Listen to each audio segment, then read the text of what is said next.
Welcome to Power Couples Rock Live. How are we doing tonight? Let us know in the chat.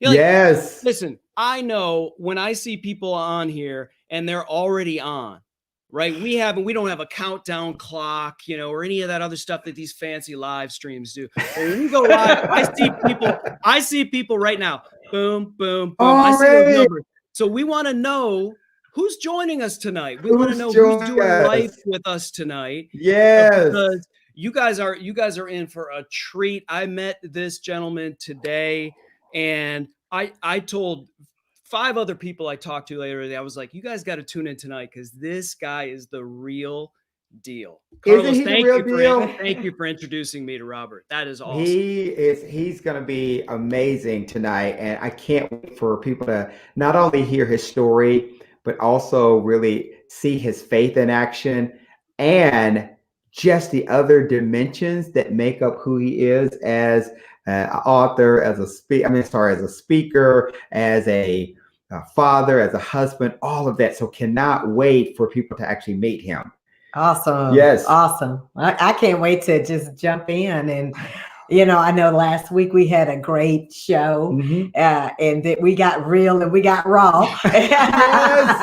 Yes. I've heard from friends from all over to say that their husbands or significant other have been listening in. And so that's what we're all about. We hope the men would join in as well as the women. Right. Because although the men are getting the exam, we as women are there to support you. Well, we don't go in the room with you, but we support you outside. Outside. That's good. But last week, I want to thank everybody for all of their support from last week. I thought last week was a chance for us to really get raw and real and transparent on prostate cancer and what was going on. I just want to tell this really quick story that was a blessing. So we had someone who was looking at the show last week and called me and said, "Hey, I want to have a conversation with you." And we talked about prostate cancer. And this morning, he went in to have a biopsy because his PSA levels were over 20. And he just said, "Thank you all so much for having the show." And he said, "I feel so much better now about going in to have my biopsy." I had a great conversation with him. So just that one person that made a difference, the show made a difference with. And I just so thank God for that. That's what it's about, man. Right? I mean, it is. This isn't about stream numbers and likes and shares and all of that stuff, man. That's real. That's why we're doing this. Is we want to impact people's lives. And the whole reason why you came to me after a workout one morning is just like, I want to do this. I want to call out this. I want to name it. I want to own it. And I want to share it because I think there's a number of people that need to hear that story. And so when, the conversations I've had over the last week since we had the past show and why we're doing part 2 and why we're bringing Robert on, and I've got some people here that are saying, bring Robert on. So Robert, you've got some fans. Right. But, the whole reason is, and I think some people are kind of confused with the call out your crisis and really what that means and what that meant to you, Carlos. So if you could just kind of like maybe speak into that a little bit before we bring on our guest in terms of what call out your crisis means to you. And what call out your crisis is don't be ashamed to just really call out what you're challenged with, what you're dealing with. And for me, it was prostate cancer for Catherine and I, and it's been good and therapeutic for us to have this conversation about it. But it could be, your crisis could be, you're challenged in your marriage, you're challenged in parenting, financially, you could be having some struggles, some other health issues. And once you actually release it and put it in the atmosphere, I believe that God would surround you, not only with his word, but with a community of people that will support you. We actually had another person to let us know that one of his family members actually has cancer of the bladder. And I called and talked with him today, and he said, thank you so much for giving me a call to give me a platform or an opportunity to talk about this and walk through this with you.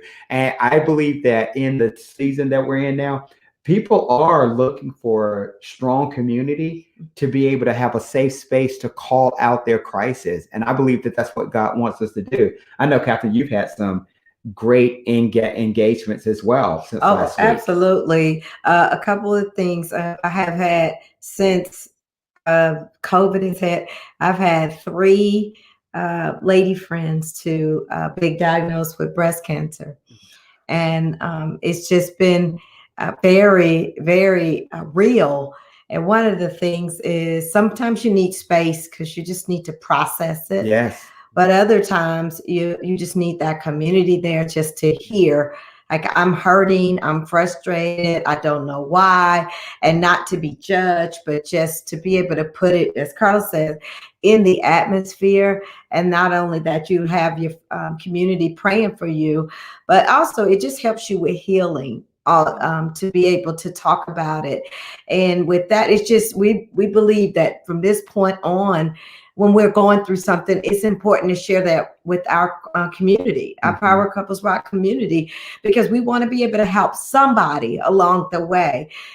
Don't know what you're struggling with. It may not be health, as Carlos said. It could be marriage. It could be finances. It could be whatever that is. What we want you to know, that you have a community, the Power Couples Rock Squad. We're here. Yes. You can definitely go to our website and then send us an email. Let us know, if you need us to come together and just be in agreement with you. So, yeah. And I think sometimes we just need to hear that someone else has gone through something, whether it's something that's smaller or bigger than whatever crisis you're going through, and hear that story and hear how they went through it and what they became on the other end of whatever that crisis was. And that's why I think our guest tonight, Carlos, has a story that he's a rock star. Everyone absolutely needs to hear. So Carlos, I'd love it if you could bring Robert on. I would. I just wanted to make sure that Sonia had an opportunity. If there's anything that you want to say, Sonia, before I actually bring Robert on. I think it's just important now in this COVID time for people just to know that they're not alone. That there are other people out there that are dealing with exactly the same sort of things that they are. So whether you're struggling with mental illness or any sort of issue, it's important, I think, to share that so that people can be there for you, so that you're not alone. Yeah, I agree. And I know we had one of the viewers, one of our community, saying, where are the hugs when you need them now? I'm virtually hugging you now. We're virtually hugging you right now. And thank you, Chuck Swafford, for being on, ready for the show. So, Chris, should I go ahead and introduce Robert? Please. Yeah. The people, they're waiting. People are like, where's Robert? Where's Robert? I'm giving you Robert now. So I met Robert probably 3 to 4 years ago. He's from Baltimore, Maryland. And I was working in Washington, D.C. And I was trying to contact one of the persons that he was working for at the time. And I went up in the office and I saw this guy and I just said, hey, I'm looking for the council person. Can you help me out? He helped me out. But then there was just something unique, something peculiar, something special about this guy. We just started talking and we hit it off. We'd known each other for 10 years. And from that point on, we've always stayed in contact with each other. We've made sure that we connected via text, phone, Facebook, all of that. And he has just an amazing story that just connected my story to his story. So let me give you a formal introduction of him. His name is Robert Ginyard. He's the Chief Dream Encouragement Officer for DiBi DiBi, which is Dream It, Believe It, Do It, and Be It. But he also serves on the Zero and Prostate Cancer Board of Directors and is the MC for Zero's annual advocacy summit. He is an entrepreneur, he's a speaker, and most of all, he is a prostate cancer survivor, thank God. Now, he's appeared before Congress as a prostate cancer advocate for increasing funding for research. And he's been featured on ABC, the Wall Street Journal, New York Times, MSNBC, USA Today, and many others in many other mediums. So I just want to welcome my friend, my brother, who is a father, who is another brother to me, Mr. Robert Ginyard. Welcome to the show, sir. Good evening, everyone. Good evening. Thank you so much for that introduction. Yes. I don't even know if I did it justice because you're definitely more than what I just said. Oh, I got more than I paid for. That's good, man. Well, we are very interested in wanting to dive into your story. Last week, we talked about my prostate cancer challenge, and I just thought we would bring somebody who actually has a national platform regarding prostate cancer, and you're leaning into end prostate cancer in males. I would love for you to just start off by telling us a little bit about yourself and your family, and then walk us through your prostate cancer story. Sure. Well, I am married to a beautiful woman, Karen Ginyard, and I have two beautiful daughters, Lauren and Kennedy. They are the light of my life, and they gave me the strength to get through my prostate cancer journey. And as you mentioned, I serve on the board of directors for Zero the End of Prostate Cancer. And I'm just really excited to live life to its fullest, and then share my story with anyone and everyone who will listen, in the hopes that it will save a life. And I have to jump back for just a moment, because I remember the comment while I was back in the green room. You mentioned that somebody had heard your story last week about your prostate cancer journey, and they reached out to you and they went to get checked for the biopsy. So, you know, you just never know the impact that you're making. And when you're talking about calling out your crisis, people need to hear that because it gives them the strength to come forward. So you are doing a magnificent job, and Chris, Sonia, Catherine, and Carlos, I've been listening to you for the last couple of months, and so you're having and making a major impact. And I just, would encourage you to continue to do what you're doing. Thank you. Thank you so much. So much. Now, I know that you actually had prostate cancer several years ago, and it was a surprise to you. It just came up on you, reading your bio, having a conversation with you. Kind of walk us through your journey in that space. Sure. Well, I was diagnosed at age 48, and it was through my routine checkup that my doctor had noticed that my PSA had been rising for the last couple of years, as when he was doing my annual checkups. And so it had gotten to a level where he was uncomfortable with seeing it rise the way it was rising. And so he referred me to a urologist. And sure enough, after going to the urologist, the results came back that I did have prostate cancer. And so, one of the things that I always stress is that importance of the annual checkup and the early detection. And also, I guess the diligence of my wife to make sure that I did get the PSA exam. So she was very adamant about, hey, at your age, you want to make sure that you get the PSA. So men, listen to your wives. Yes. I've been trying to tell you. Oh, sorry, guys. I don't want to start anything. No. You already did. But, my wife had, asked me to make sure that I did get that check. Now, I will tell you this. What was interesting, though, is that my father had a bout of prostate cancer many, many years ago. He's since passed away, not from prostate cancer, but he had asked my mom not to tell the family that he was dealing with prostate cancer because he didn't want us worrying about it. And so while I understood his intentions, I think that he also did us a slight disservice in that we needed to know, especially since it's me and two of my brothers. And so that's information that we need to pass down to our family members, just to make sure that everybody's on the same page of early detection. And again, I understand my father's intentions, because he didn't want us worrying about it. But that's information that, had I known years ago, I would have been on top of that to make sure that I even caught it earlier than what I did. So that's a conversation that we need to make sure that we have with our family members. And it doesn't necessarily have to be specific to prostate cancer. If there are certain health issues that run through a family line, we need to make sure that our generation knows what's out there so that they can be on the lookout for it. So, Yeah. I mean, I'm happy that people want to find out, about ancestry and finding out where they come from, but we also need to find out what's in us. That's and great. so how we know how to treat that moving forward.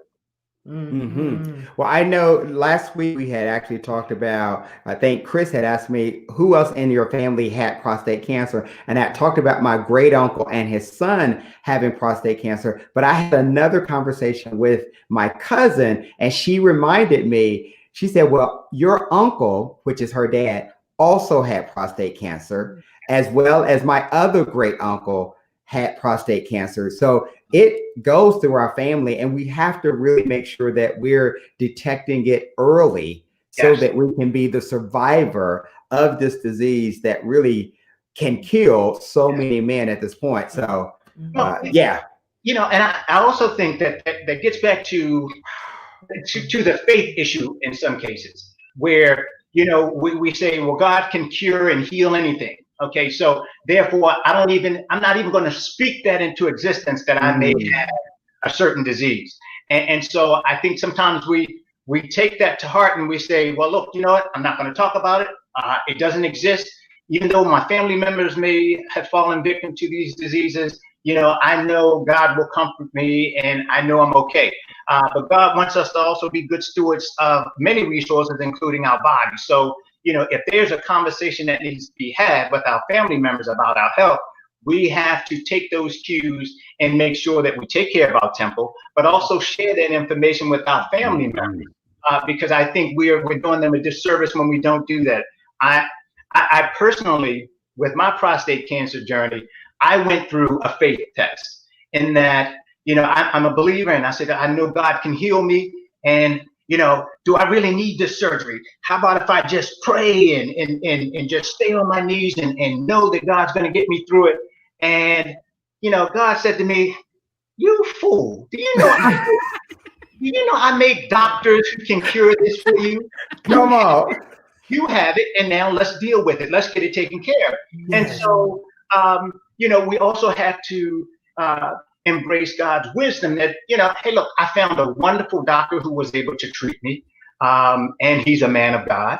And so we have to look for those resources and use those resources that God puts before us to make us healthy. And now part of that journey, now that I'm healthy, is to make sure that I pass this information along to others. So that faith test was interesting because I thought I did all the right things as a believer. And, I really had a tough talk with God. This is a family show, but I had some language for him that Rosetta Stone would not be proud of.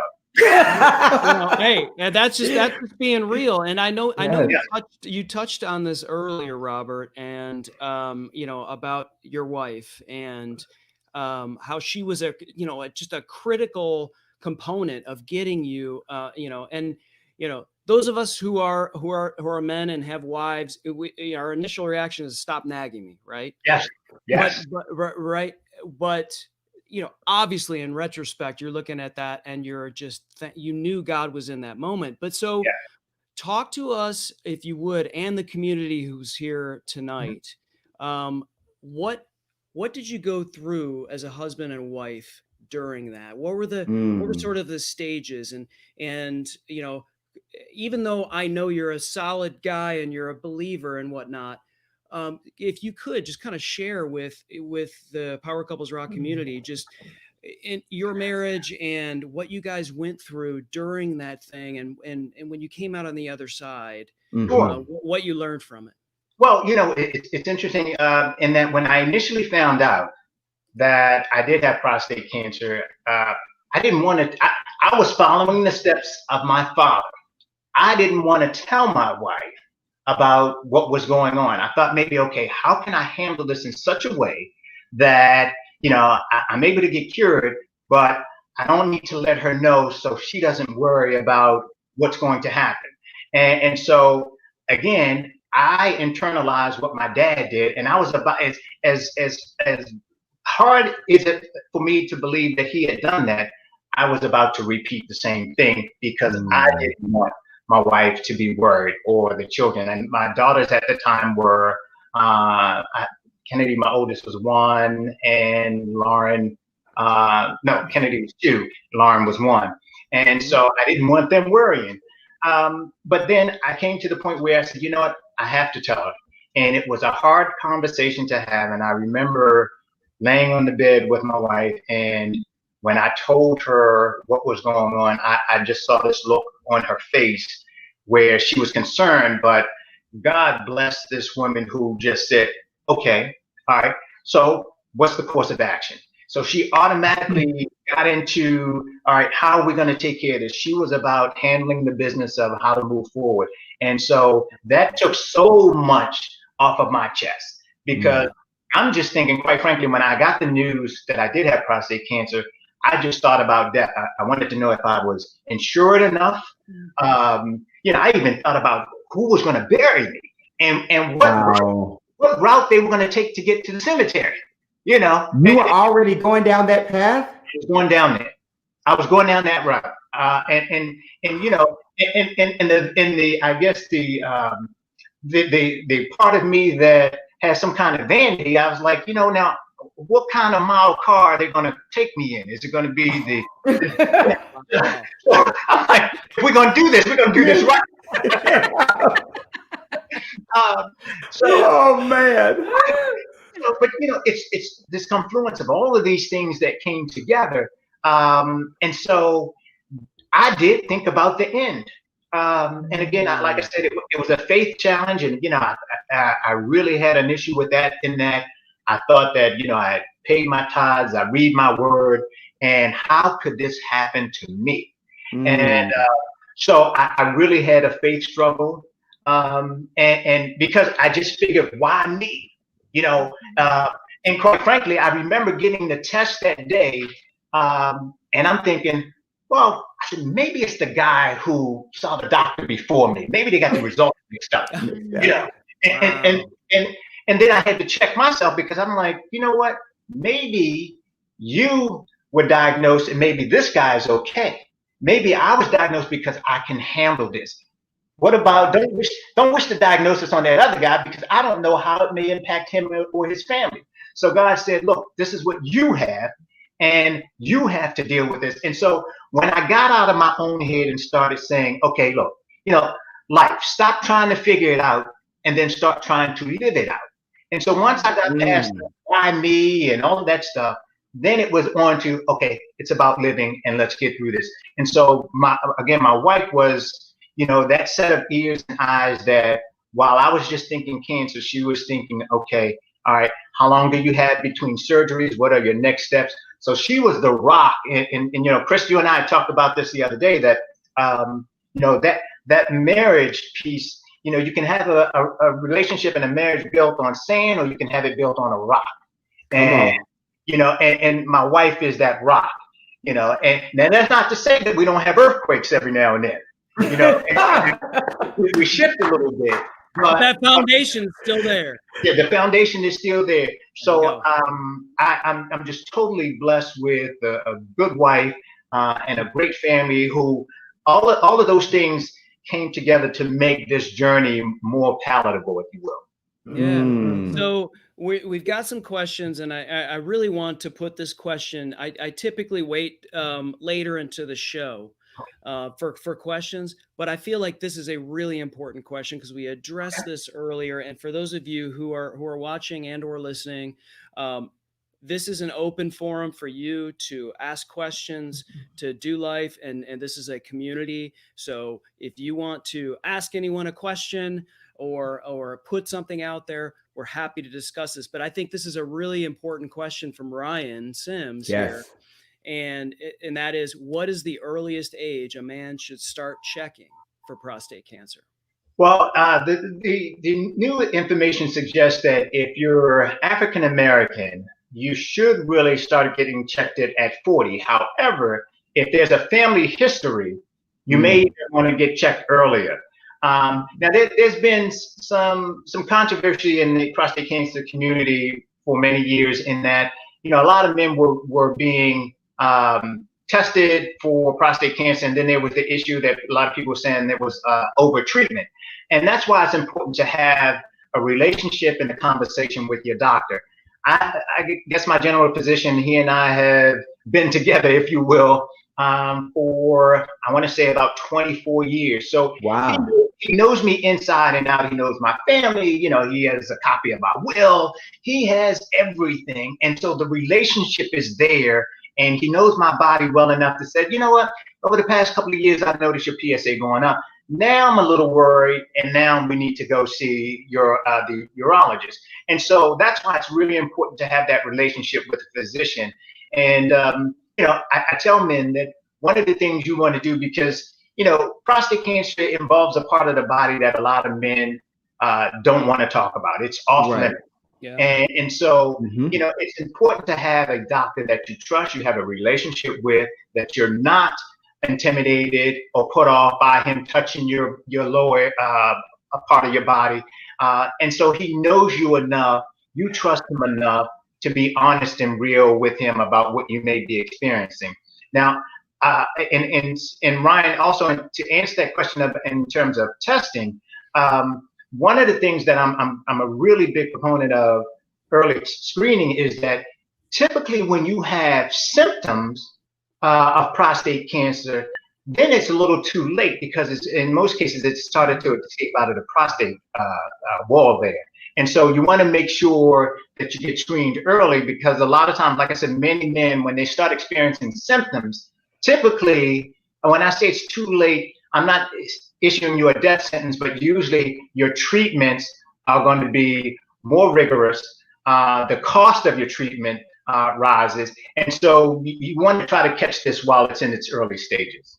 So okay, I was going to say, Des, so is this a normal physical exam? Is the prostate exam part of your normal yearly exam, or is that something you have to request additionally? Well, it should be part of your yearly exam. And if you don't get one from your physician, you can ask for a prostate exam. Most men, because it involves a digital rectal exam where the doctor inserts his finger in your rear end, and then a blood test, which is the PSA. Most men are good with the blood test, but when you talk about the finger, it's like, I'm good. Everything's okay. But you should ask your doctor for the PSA and also the digital rectal exam. Okay. And what do you said, if there are symptoms, can you give us, what are those symptoms? Well, see, and a lot of times men experience some lower abdominal pain, back pain, maybe blood in their urine, and a lot of it really varies from man to man. And so that's why, again, to get early screening is of such importance, because you may not even have any symptoms, but your prostate has started to spread. And so I've talked to a few guys that said, well, look, I didn't even know. I didn't notice anything. And so that's why it's important to make sure that early screening, it really does save lives. I call prostate cancer the stealth disease, because it flies under the radar screen and you don't even know it's there. And so Robert, I've got a question. So why do you think men are so resistant, or why it's sort of like when I had my first prostate exam. Yeah, I had one, and the one he's talking about many times. Because I know it's like, this is a doctor and this is not comfortable, and of course you don't want that exam, right? But what do you think it is with I hate to segment men and women, but what do you think it is with men and being so not scared, but like, why are they just like, nah, I'm good? Why do you think that is? I think that it's the kind of the caveman and the warrior in us, where I got this covered. I'm buff, I'm good, I'm eating right, I do a jog or whatever. I'm in good health. And then you also get to that manhood piece where it's like, you know what? I don't want you to see what I have below, and I darn sure don't want you inserting anything in my rear end. And so those are those main things that keep us from, going to get checked out. And I recall I was on a radio show a few years ago, and we were talking about the PSA and the digital rectal exam and how important it is. And one guy called in, and he talked about how he was in shape and stayed fit. And I said, well, have you had your prostate exam? And he said, well, you know what? He says, I'm not going to let anybody touch down there. He says, I'd rather die from prostate cancer than have somebody put their finger up my rear end. Now, you may say, wow, how could he say that? But you know what? I hear that more and more from a lot of men. Wow. And it really is a big barrier for a lot of men that, it's hands off down there. But, part of that is then breaking that down and say, well, what's important to you? Right. You have kids, you have family members, for a digital rectal exam to last maybe 3 to 5 seconds, is that really worth not wanting to get 3 to 5 seconds of an exam? Is that really worth the chance of you getting sick from the disease, the finances break your family, you die early, you leave your wife and your kids, is that really worth it? And so one of the things is, while I always stress prostate cancer exams and early detection, I really try to focus on the why for men. Because if you have a why, then that prostate exam that's peanuts compared to the wealth of your health and how important you are to your family and your children. And so when you put that in the broader context, it's like, oh yeah, sign me up, whatever I need to do to get checked. And that's what we have to get to, is finding your individual why, because if the why is big enough, then your health and checkup, all of that is par for the course. Yeah. I love what you said. The wealth of your health is very important, because there's nothing you can do if you don't have good health. If you're not taking care of yourself, there's nothing you can do. Now, we talked a lot about PSAs. Can you give us what the PSA stands for, or what it is designed to do, and what are good numbers versus numbers that, oh my God, concerning numbers. Thank you, Catherine. Yes. Okay. So the PSA is for prostate-specific antigens, and so that's what they measure to find out how much of that is in the blood. And now I have to be very cautious about numbers, because that can vary from man to man. So while I may say a PSA of a 1.5 or 2 is good, that may not register for every man. So this is why I really stress having that conversation with your doctor, because let's say, all right, yeah, you got a 1.5, your PSA is a 1.5 or 2, but let's look at your family history. How aggressive has prostate cancer been in other men in your family? And so, when you start playing the numbers game to say, I think I'm good, I really throw that into the court of the doctors to get to the patient to get an exam and know your numbers. And again, it's your number. So if I give you a number, Carlos, that may not be a good number for you at a certain age. So that's why it's important to have a doctor review your health profile and look at your numbers, because then he can diagnose that in the aggregate of, how healthy are you? Do you have any other illnesses? And, so all of those play a part in what that number may mean. So if you're diabetic or you have a heart condition, how do those other illnesses play a role in your prostate cancer? So that's why I'm very cautious about getting good numbers, because it really is kind of an individual and a case-by-case basis. Well, that's what happened with, it did. That's what happened with me, is that we kept checking the numbers over and over again, and it kept fluctuating. Yes. I would have an 8, then an 11, then a 12, then go back down to 7. But when it got to 18 for me, my urologist was like, okay, you're going to have to do something now, because you can't stay on active surveillance. It's too unpredictable, and it's such a high number for you. Yes. Now, what are we going to do about that? And that's where I went into my prostate.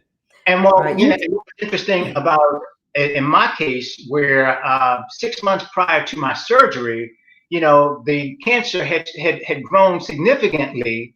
You know, my doctor, you know, he makes these sketches after, you know, he removes the prostate, but he gave me a sketch of how the prostate had advanced, and just to see that, wow, if I would have waited maybe even a year, you know, where would this be?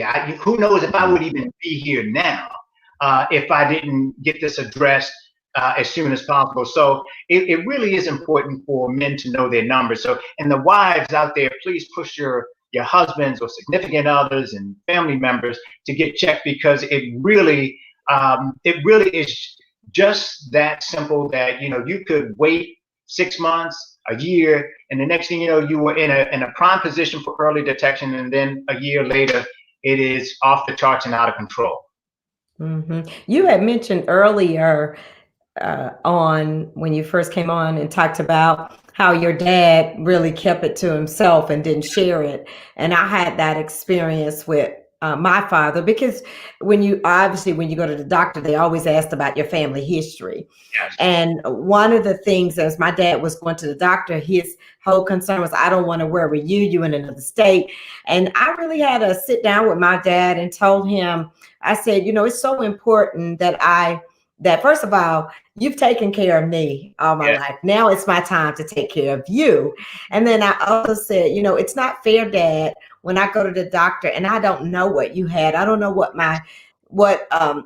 genetically you struggle with. And I need those things because I have to share that with the doctor. And then not only that, I need to pass it down to my sons, because he's going to say, tell me about your maternal side. Tell me about your paternal side. And I said, if you would just do me that favor, that honor, because that would be passed down to your grandsons. And I want them to know and be able to answer those questions. So I just encourage all men, you know, if you have the opportunity to talk to someone in your family, to find out your family history, that's so important. And if your father is not living, or your parents are not living, maybe talk to someone who's had a relationship with them so that they can find out about your family. So that's important. I'm so glad that you said that. And I think that's very important for men to know, not just men, but women as well. Find your history out.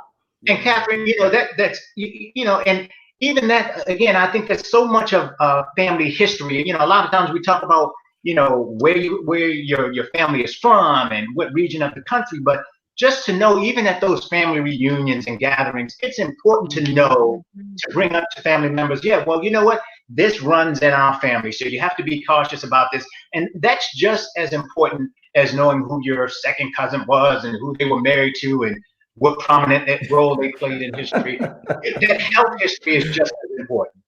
It is. It is. Absolutely. So we've got this comment that I want to put up on the screen, kind of speaks to this. So Melvin Sweat, this brother helped me with my prostate cancer before and after. And with his help, I've been able to help several other brothers get help. And That's awesome. Thank you. Melvin Sweat and I he called one evening a few years ago, and he said, look, Robert, I want you to tell me the truth. Tell me the ins and outs of prostate cancer.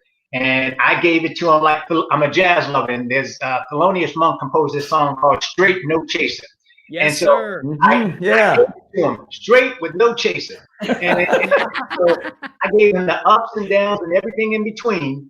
And so he and I have been friends ever since. And it's good to see he's surviving. And Melvin is out there spreading the word to other brothers about the importance of early screening. And then, you know, we also deal with, and Melvin and I had a conversation about this as well a couple of weeks ago, dealing with the intimacy piece after prostate cancer. And that's one of the, Chris, when you talked about men and you know, getting screened, that's another, I guess, drawback for a lot of men. When you start talking about the prostate, they're like, whoa, okay, now that's messing with my manhood now, and maybe the rocket won't go up anymore. And so that opens up another conversation, because now you're messing with the man's his sexual organ, and that, for a lot of men, that defines them, you know. And I think I may have shared with you this article I wrote last year. It's entitled "Intimacy: a New Kind of Intimacy," and I shared that article that at one point after my surgery and after my radiation treatment, my rocket wasn't going up to Mars, and so at that point I had to learn how to love my wife in a different way. And it was just not about the physical anymore. Now it was about embracing this strong woman and embracing that mind of hers and just every nuance about her that made her sexy, beautiful, all of those things that you typically as a man you think about on the physical piece, but it was the mental piece that just took us to a completely different level and taught me a different way of loving her. So that so when Mission Control did resume my privileges to again, it made it that much more intimate, and it just took it to another level. And so I'm grateful for that, because again, it taught me how to love my wife in a different way, and just to see her as just a part of me, a natural extension of me.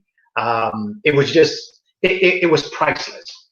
Man. Yeah, you had spoken to that, and I was letting everybody know. Wait, excuse me for a second, Chris, because Catherine looked at Carlos. Would you look at me like that? Are you looking at me like that? Yeah. Is there an epiphany that we missed? I noticed that too. No. I mean, but it is. It's not only it's not only a mental, but it's also not only a physical, but it's a mental as well, because you want to please your wife in the best possible way. And as I'm going through this 30 days of radiation treatment, mentally I'm like, oh my God, how is this going to impact my intimacy with my wife? And what's going to be the long-term effect of that? Because I'm on all of this medication, I'm taking the radiation, and that does have some side effects to it as well. So you have to figure out what's going to work for you. Yeah, and it's like while you're anticipating the lovemaking piece, it's like you're in the locker room trying to get yourself hyped up. Like, yes, I can do this. And then she sleep. I wasted 20 minutes and I'm sweating. And I finally making it, and I come out and she's slobbing. Okay, so I just go back and take care of myself, I guess. Right? I don't know. Come on. I'm so joking. I was just picturing, Robert's talking about like he's in the locker room. You're like looking down. Come on, let's go. You can do this. I know, but it's a serious thing. I know we're laughing about it, but it's a serious issue that I think that if just couples will open up about themselves, about it, then you can deal with it. That's why calling out that crisis, it does so much more for your relationship. Well, I mentioned to Chris the other day that I remember when I was I've done a workshop at the Zero Prostate Cancer Summit, and the workshop that I was facilitating was on intimacy and with prostate cancer, and that was one of the most attended seminars or workshops. And it was just so revealing to see the dynamic between husband and wives and significant others, just to have that conversation. And there was the head nodding, and so you put it out there, and I was just amazed at the dialogue and the discussion that followed, because they are true core issues that we need to talk about. But it was just, you talk about it in such a circle of love that nobody walks away feeling less than a man or a woman after that conversation. So it was a beautiful thing.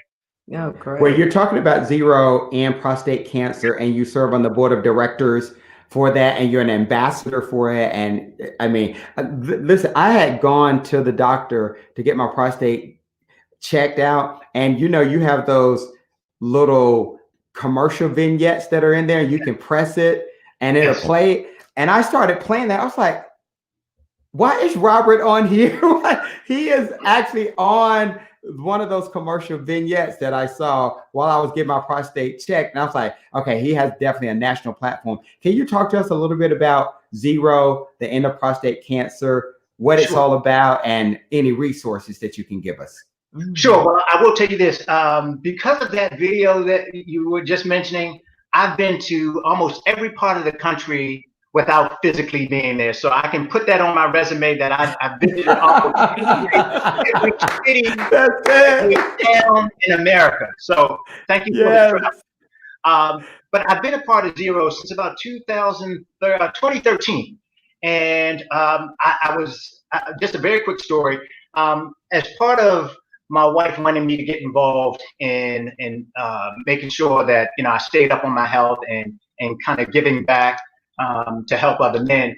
She thought maybe it was a good idea that I attend one of the prostate cancer run walk races that they have in Baltimore every year.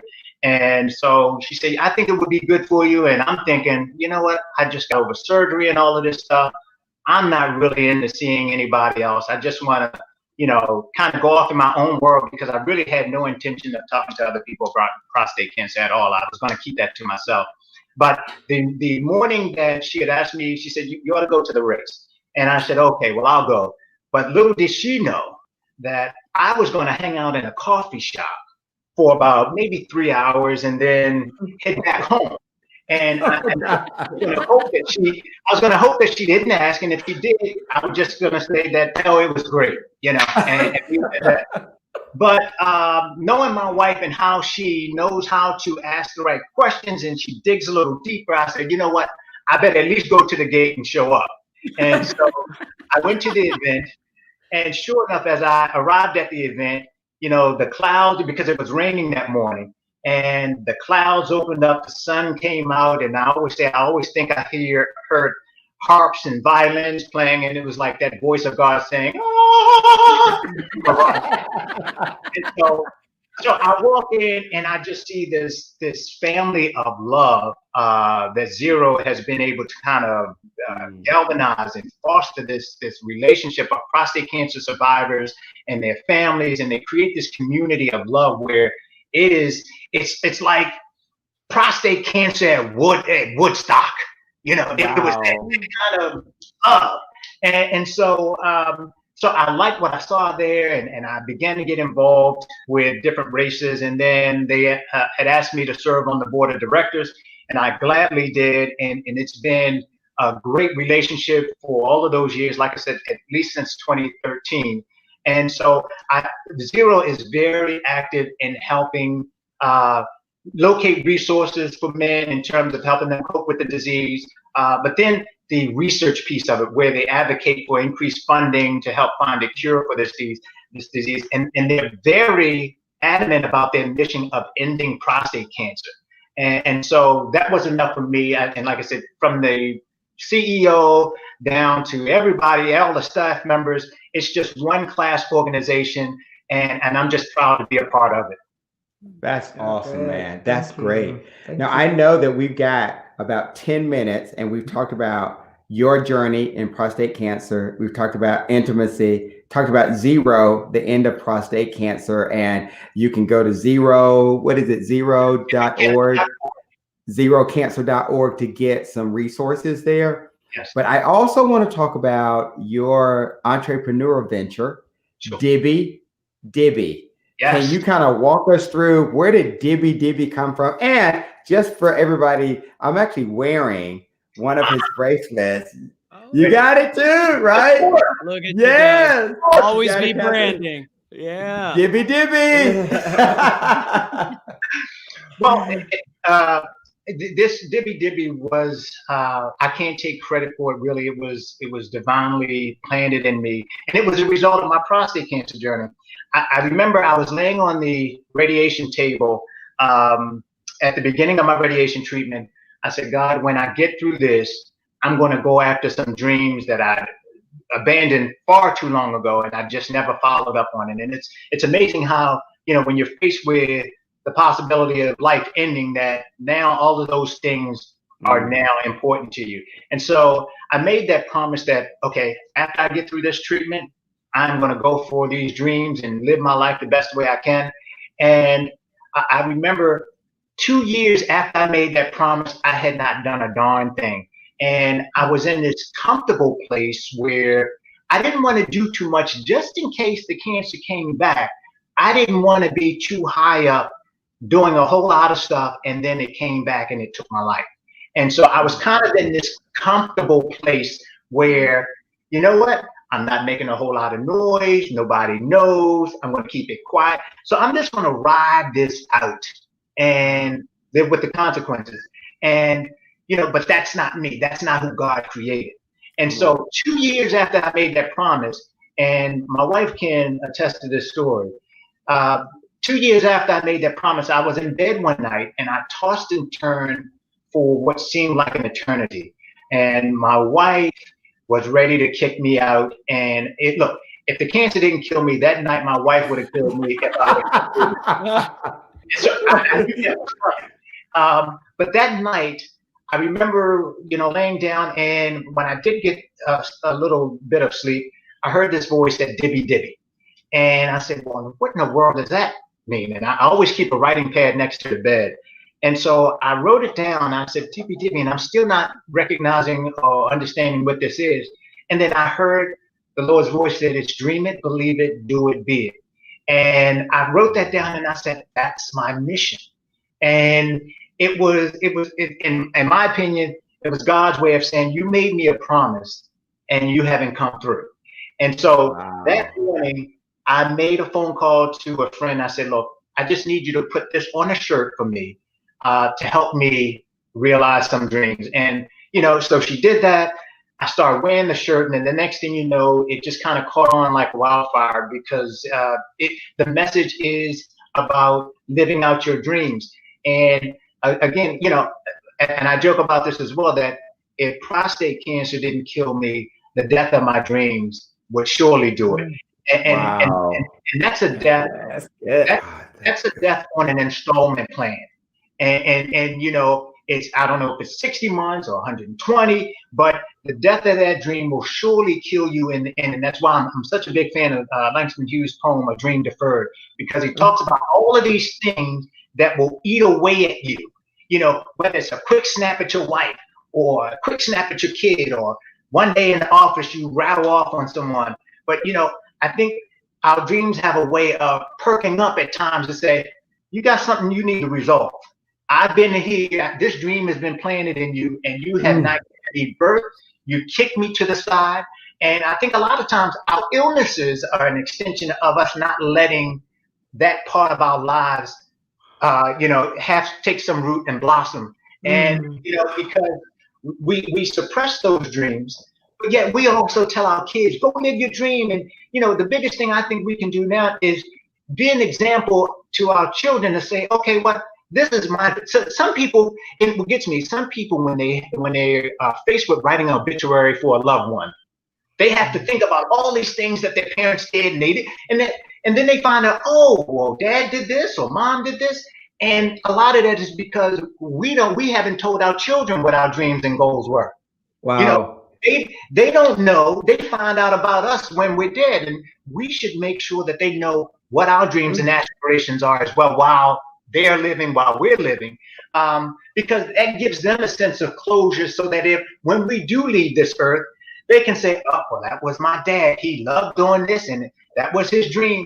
And it also inspires our children to go for their dreams. You know, you can say it, but if we're saying it and it's empty, and they know we have something that's deep down inside of us and we're not letting it out, we're doing them a disservice. So God had planted that in me to really wake up myself, or wake up a lot of other people to realize their dreams, because just imagine how many people may be in a graveyard but never realize their dream. You know. But this, I'm so glad you said that. What we're doing tonight is definitely one of my dreams. I love sharing wisdom. I love sharing information. I love connecting people together. And I could not have done it without this beautiful woman who's sitting beside me, and those most favorite people in the universe that's right below me. And then having an amazing friend right next to me here. That is just, I'm telling you, I am living my dream. My heart is so full right now because of all of you all. So thank you. And part of that is to know, I call it the mastermind circle, where you have the right people at the right time in the circle that completes it, and it helps everybody live on purpose. And that's where we want to get, particularly now that I got my AARP card, now life is really on fast forward now. I'm like, okay, what do I want to do with my life? Yes. It's building time now. So I'm grateful for now is to live all of these years, and then just to know what your purpose is, to know your why.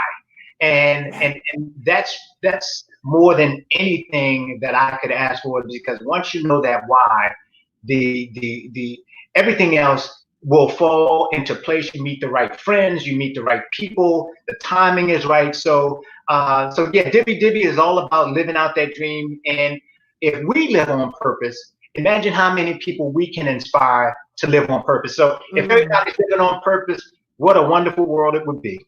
Oh my God. Where do people get, go ahead, Chris. No, I was just going to say, this has got me powered up, but yes. In retrospect, if we would have known where this show was leading, we wouldn't have called it Call Out Your Crisis Part 2. It would be Call Out Your Dreams. Yes. So I'm sorry to everyone that sees Call Out Your Crisis, but I can't go back and change that. But those of you who are here, Chris, the crisis is when you don't recognize it and you stay there. Yes. Okay. Now he's showing us how to get out of that. So, and a lot of times, even if you have your AARP card. Okay. Exactly. Well, and one of the things is, particularly, after you get about 40, you start to look at that why in life. But it really gets back to something as simple as what you loved as a kid. And what you would do, if money was not the issue, what do you love to do so much that if you didn't get paid for it, you would do it? And so therefore, it's those things that typically what we dreamed of as kids is still within us. The challenge later on in life is how can I do that and still take care of this mortgage and take care of my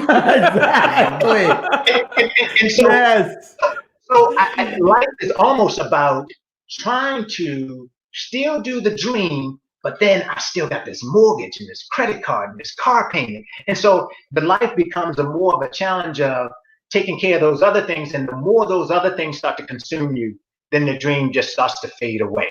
Yes. And so therefore our health starts to take a dive, and we just aren't radiant anymore, you see it on the face and the eyes. And, I always like to look people in the eyes and look at the soul, because that's where it is. And so, I would also encourage people that, even if you're going to go on a diet or a lifestyle change, not only do it in the physical, but do it in the mental, because that's where the change comes.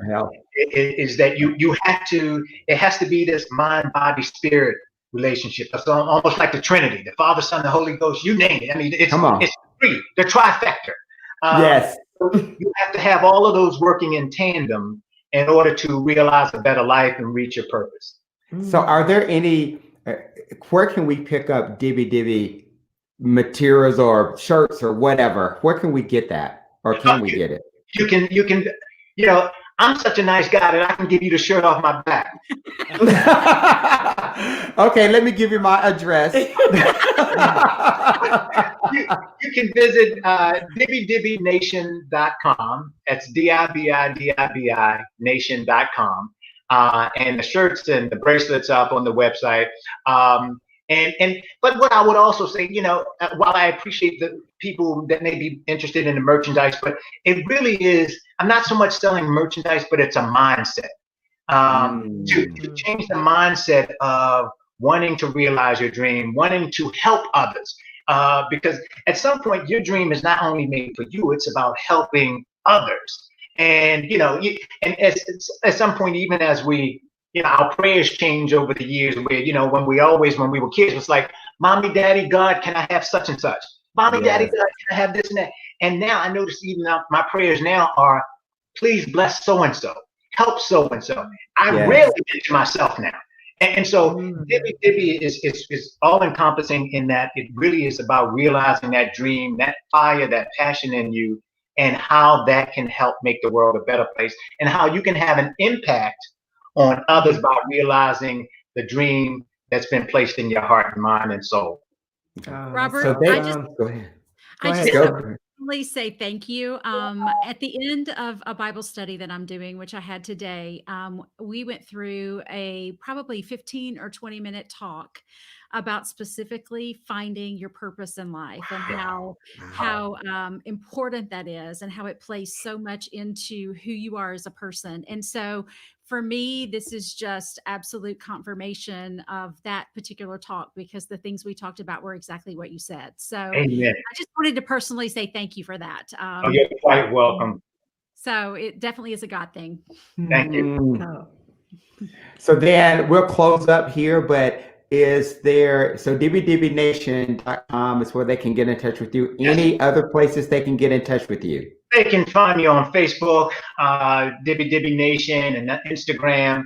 If they want to shoot me an email, they can reach me at robert@DiBiDiBiNation.com. Wonderful. Thank you. Thank you for your wisdom. Yes. Thank you for your friendship and for your brotherhood. And thank you for sharing your life with us tonight. It was so impactful. Thank you for what you're doing. You're impacting not only a community, you're impacting a nation and the world, and keep doing the work that needs to be done. Thank you. so And much. thank you all We're gonna to have him everybody who has joined us on Yes. tonight. We really appreciate that. Our cousins, they are in the house, but Yeah. thank you to everyone. Thank you.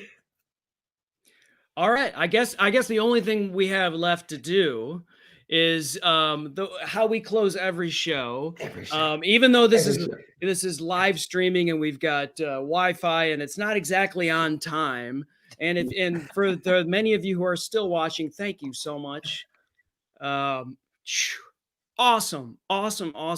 Encouraging, inspirational words from you, Robert. So I hope that everyone got powered up. But what we do at the end of every one of our live streams, at the end of every one of our podcasts, we just got to ask, and you know who does it better than anybody else? Catherine. When she says that we have to do this, Catherine is the best. I think were you a cheerleader, Catherine? She was a dancer. I was a dancer. Okay, same and thing. I also was at You can pep do that. rallies, okay? Yeah.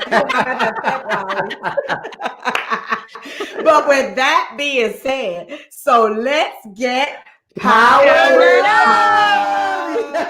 up.